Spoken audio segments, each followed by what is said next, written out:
Kia ora, Blake. Good morning and welcome to the committee. Hello. Good morning, members of the committee and other individuals from the public.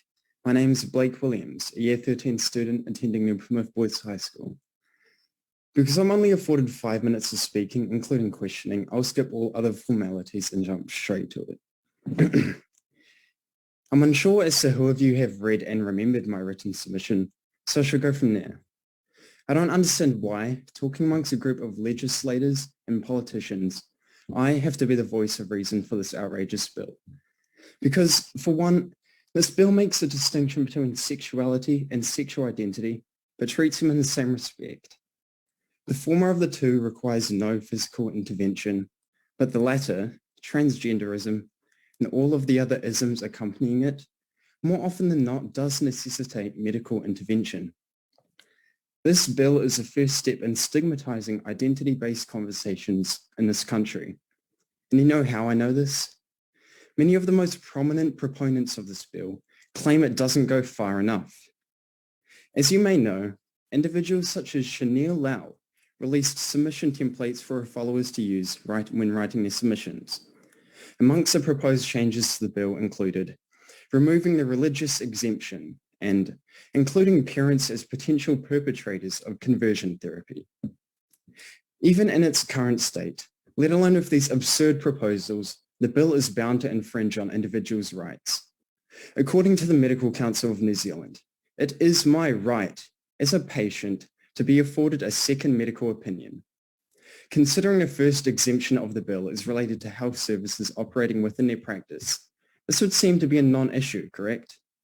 Well, what if I said that health providers have a duty to deliver services to the transgender community?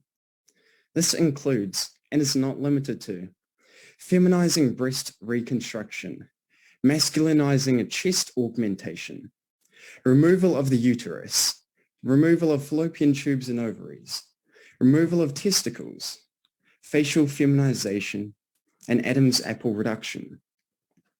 When you consider that health providers have a duty to perform these services, while silencing all second opinions, you run into a bit of a problem, don't you? When individuals who are struggling with their identity request a second opinion, not only will they be treated to the same medical advice, they cannot even look to other non-medical means for it. Remember those proposed changes mentioned previously and how I called them absurd? Well, here's the funny part. They're also unnecessary from the perspective of the proponents. This bill in its current format is worded so poorly, parents and religious institutions are likely not going to be exempt in practice. Whether this was intentional or not, I don't care because the effect is the same. According to the bill, one exemption is the expression only of a religious principle or belief that is not intended to change or suppress an individual's sexual orientation, gender identity, or gender expression. So what if it is intended to reassert an individual's identity on the grounds of religion? Are you going to cart the clergy off to jail? Don't get me wrong, I'm not religious in the slightest, but for some people in some communities, the church or other religious bodies is their most trusted or only social support mechanism. This bill will have them walking on eggshells in no time, and a religious persecution will be akin to that of 1660s England. I hope one day I'm fortunate enough to have a little army of my own. However, what I fear now is that your decisions on this bill could prevent me from being an empathetic and loving parent in the future.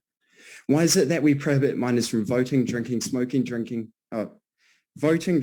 drinking, smoking, having sex, but permit them to make irreversible changes to their bodies while silencing any dissent?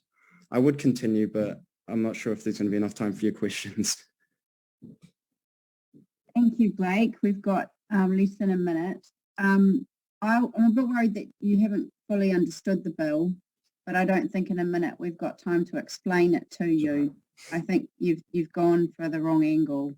So I just would encourage you to reread the bill and reread some aspects of it because, it will take longer than a minute for us to explain to you what it actually does do, but it doesn't do what you've just said. Because, I have read it, but... Yeah, that's all I've got to say. I just encourage you to read it again and to listen to some of the other submitters to try and understand what the bill is actually about. All right then. Okay, thank you. Okay, thank you.